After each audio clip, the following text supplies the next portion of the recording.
తెలంగాణ రాష్ట్రమంతా వ్యవసాయ పండుగ మొదలైంది. పెట్టుబడి ప్రభుత్వానిది, లాభం రైతులది. ఇది తెలంగాణలో ప్రస్తుత పరిస్థితి. రాష్ట్రమంతటా పొలాల్లో నాట్లు పడుతున్నాయి. రైతు కళ్ళల్లో ఆనందం వెల్లివిరుస్తోంది. చేయి చేయి కలిపి చిరునవ్వుతో కొత్త పంటకు నాటు వేస్తున్నాడు తెలంగాణ రైతన్న. రాష్ట్రం ఇంత పచ్చగా మారటానికి కారణాలేంటి?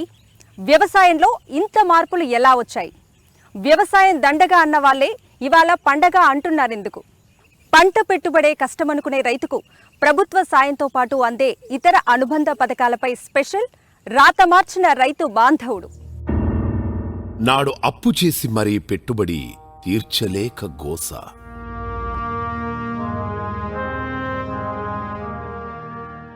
నేడు రైతు బంధుతో సాయం, రైతులకే భరోసా.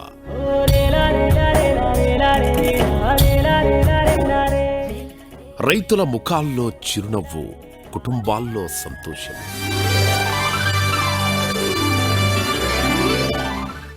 వ్యవసాయ పండుగ సందడి.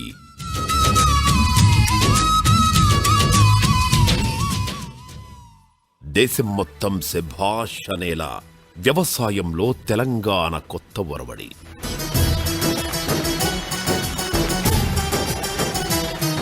కరెంటు కష్టాలు, ఎండిన పొలాలు, పంటకు పెట్టుబడి లేదు, రుణమాఫీ లేదు, విత్తనాలు, ఎరువుల క్యూలో గంటలు, రోజుల కొద్దీ ఎదురుచూపులు, రైతుల ఆత్మహత్యల ఆర్తనాదాలు. రైతుల గోసను పట్టించుకున్న నాథుడే లేడు. ఇదంతా గతం. తెలంగాణ రాకముందు రైతులు పడిన కష్టాలు నాడు వ్యవసాయం దండుగా అన్నారు. నేడు వ్యవసాయమే ఒక పండుగలా మారింది. మరి అన్నేళ్లు గోస తీసిన నాటి రైతుల కష్టాలు ఎలా తీరాయి?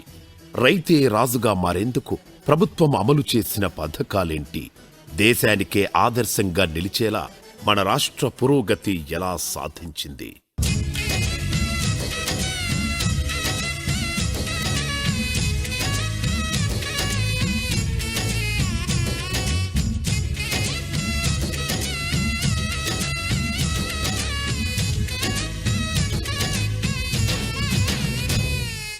రైతే దేశానికి వెన్నుముక. తెలంగాణలో కూడా 55% పైగా వ్యవసాయమే జీవనోపాధి. అలాంటి రైతును నాడు ఎవరు పట్టించుకున్నారు? దశాబ్దాలుగా పాలించిన రాజకీయ పార్టీలు నాడు తెలంగాణ ప్రాంతాన్ని, రైతాంగాన్ని నిత్యం చిన్నచూపు చూసేవారు. కరెంటు కోతలు, ఎరువులు, విత్తనాల కొరత, రుణమాఫీలు లేవు. ఆత్మహత్యలు, ఆర్తనాదాలు. సాగునీరు లేక బోర్లు వేసి విసిగిపోయేవారు రైతులు. వ్యవసాయంలో వ్యయమే కాని సాయం లేని పరిస్థితులు మనం కళ్ళారా చూశాం.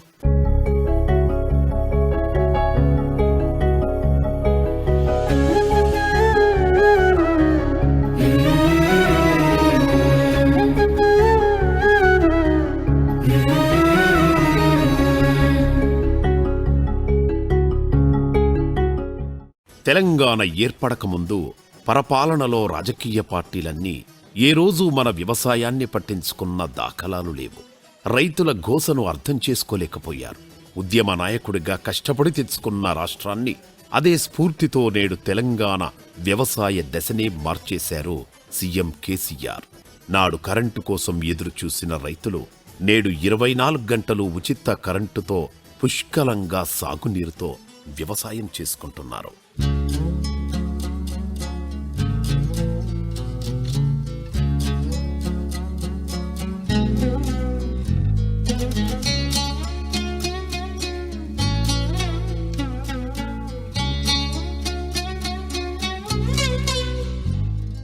ముఖ్యమంత్రి వర్యులు రైతు బంధు ఏదైతే ఇస్తా ఉన్నాడో దానివల్ల రైతులం మేము చాలా సంతోషంగా ఉన్నాం. ఏదైతే ఇంతకుముందు పంట సీజన్ రాగానే అప్పుల కొరకు సేట్ల దగ్గరికి గంజలకు తిరుగుతుండే అటువంటి పరిస్థితి లేకుండా ఈరోజు మన గౌరవ ముఖ్యమంత్రి రైతులకు పంటకు 5,000 రూపాయలకు, సంవత్సరానికి 5,000, 10,000 రూపాయలు ఒక ఎకరంగా రెండు టైంలు ఇస్తున్నాడు. ఆయనకు మేము ఎల్లకాలము రుణపడి ఉంటాం. ఇలా రైతులు సుఖంగా ఉంటే దేశం బాగుంటుందన్న ఉద్దేశంతో ఆ ఉద్దేశంతో ఈ పథకం ఏర్పించిండు.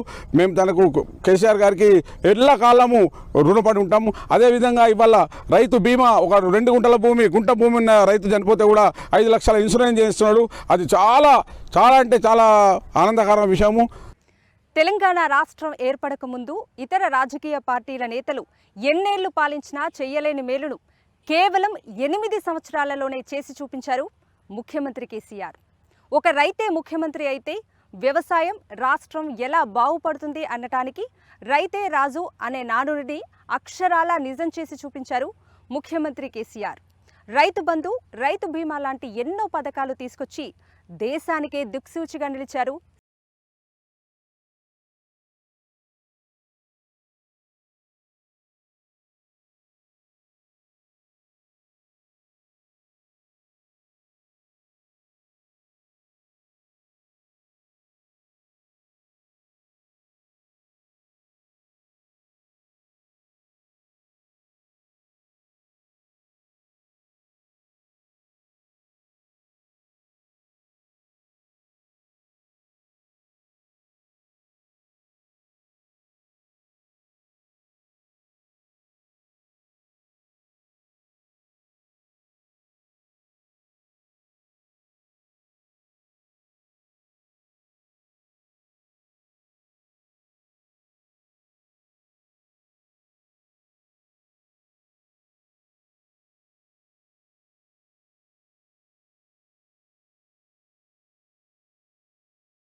రైతు చనిపోతే కుటుంబం రోడ్డున పడకూడదనే గొప్ప ఆలోచనతో రైతు బీమా పథకాన్ని తీసుకువచ్చారు సీఎం కేసీఆర్.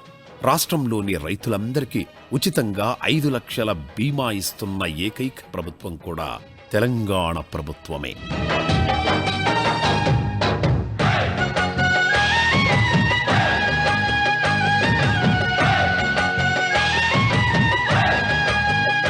నేడు ప్రతిపక్షాలుగా ఉన్న ఏ రాజకీయ పార్టీలు అధికారంలో ఉన్నప్పుడు ఏనాడు రైతుల పక్షాన ఆలోచించింది లేదు. ప్రస్తుత ఆ పార్టీలు పాలిస్తున్న రాష్ట్రాల్లో కూడా రైతు బంధు, రైతు బీమా లాంటి పథకాలు లేవు, రుణమాఫీలు లేవు. ఒకప్పుడు రాష్ట్రంలో వ్యవసాయం చేయలేక వలసలు వెళ్లిన రైతులంతా ఇప్పుడు తిరిగొచ్చి వ్యవసాయమే జీవనోపాధిగా మార్చుకున్నారు. ఇది ఈ 8 ఏళ్లలో సీఎం కేసీఆర్ అమలు చేస్తోన్న రైతు విధానాల ఫలితం. రైతునే రాజుగా మార్చిన సందర్భం.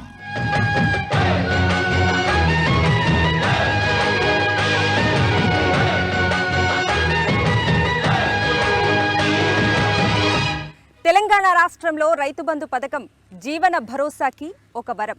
రాష్ట్రంలో ఈ పథకం ప్రారంభించాక ఎన్నో వర్గాలు లబ్ధి పొందుతున్నాయి. దార్శనికుడిగా ముఖ్యమంత్రి కేసీఆర్ వ్యవసాయ రంగాన్ని మదించి రూపొందించిన ఈ పథకం దేశంలో సామాజిక, ఆర్థిక, హరిత విప్లవానికి బాటలు వేసింది. ఇప్పటికే ఎన్నో రాష్ట్రాలకు తెలంగాణ రోల్ మోడల్గా ఉందంటే దానికి కారణం కేసీఆర్ విజన్. ఆయనే దేశపాలకుడైతే ప్రపంచానికే మన దేశం రోల్ మోడల్ అవుతుంది అనటంలో ఎటువంటి సందేహము లేదు. ఇది ఇవాల్టి రాత మార్చిన రైతు బాంధవుడు స్పెషల్ ప్రోగ్రాం. నమస్తే.